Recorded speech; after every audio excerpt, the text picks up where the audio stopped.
Support comes from Missouri Forest Products Association, committed to sustainable and sound conservation of the state's forests, which support more than 41,000 Missouri jobs, resulting in a $10 billion industry. ChooseWood.com. From the St. Louis Public Radio Newsroom, this is The Gateway. It's Wednesday, December 23rd. I'm Rachel Lippman.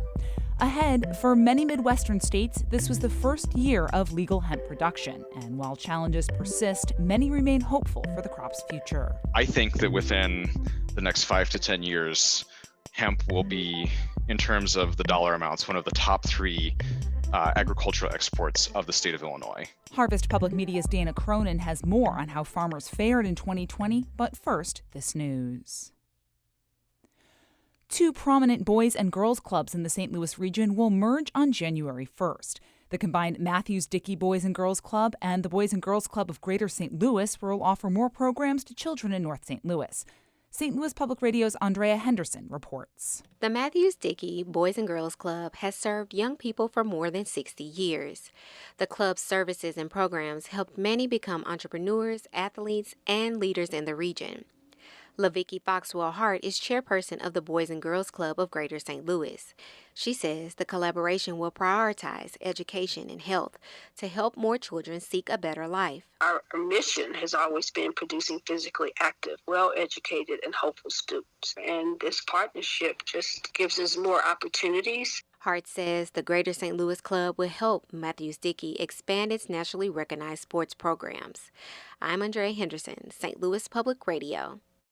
Members of the St. Louis County Council say a new report that found a, quote, serious racial divide in the county's police department is nothing new. The council's Health, Justice, and Welfare Committee met Tuesday to discuss the review, which was done by an outside consulting group. The report recommended, among other things, additional staff and support for the department's new Diversity and Inclusion Unit and more outreach to communities of color by Chief Mary Barton. Democrat Rita Hur Days of Belle Noor says she hopes county officials take the advice seriously this time. I just don't want this again, that we're sitting here with another report that we're going to go through, and it will sit on the shelf, a lack of willingness to do what is required or asked for in this report. Barton was unable to attend the committee meeting. She said in a statement Monday that she was grateful for the opportunity to improve the department. Health officials across the St. Louis region are urging residents to keep Christmas gatherings small as the coronavirus pandemic continues to stretch resources to their limit. The growth in new cases has plateaued a bit, but at a very high level. The St. Louis Metropolitan Pandemic Task Force announced yesterday that hospital bed capacity in the region is at 82%, with intensive care units at 90% capacity. Officials are urging Missourians to get tested even if they don't have symptoms to stop the spread of the virus through asymptomatic carriers.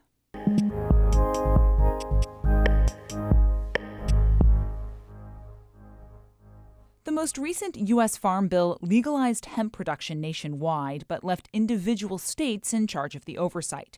As the crop continues to roll out across the Midwest, some states are seeing more success than others. But as Harvest Public Media's Dana Cronin reports, farmers generally remain optimistic about hemp's future. 0.3% is hemp's magic number. That's the level of tetrahydrocannabinol, or THC, that distinguishes hemp from marijuana, and one of the few things the federal government regulates. Jay Cada didn't quite make the cut. We were the first crop in Iowa to test hot. We were more than twice the limit of THC in our plants. He and his colleagues who run 4M Farms in southeast Iowa had no other choice. We had to mow everything down and burn it. Cada says growing hemp is hard work. Unlike row crops, most things have to be done by hand. I have a newborn baby, so I spent all summer, instead of playing with her, I was weeding a field. You know, we were filthy and we were dirty and we were sweaty and it sucked and it was hot and it was miserable. And after all that, she's like, that's cool. I'm just going to light that on fire. Cada isn't the only one. About 13% of Iowa's hemp crop came in above the legal THC threshold. In Missouri, it was about 9%. That's largely because for many states like Iowa and Missouri, this was the first year of legal hemp production. anytime you start something up, I think you have some highs and some lows and some things you didn't see coming at you. Robin Prusner oversees the hemp program for Iowa's Department of Agriculture. She says there have been a whole host of challenges for farmers this year, including the amount of sheer manual labor. That's like, having a tomato garden that's 5 acres or however big compared to just your little kind of more typical garden in the backyard. Producers across the Midwest struggled with other issues in the field this year, like pests and weeds, but it didn't get much easier once the hemp was harvested. Most hemp grown in the Midwest is for CBD, or cannabidiol, which is the non-psychoactive ingredient found in the cannabis plant. Extracting the CBD requires a processor. But because the industry is still so new, there's a severe lack of licensed processors across the region. We have now licensed 364 hemp processors for what is, at this exact moment in time, an exact 800 licensed hemp growers. David Lakeman manages the Division of Cannabis Regulation at the Illinois Department of Ag. He says the gap between growers and processors has narrowed slightly this year.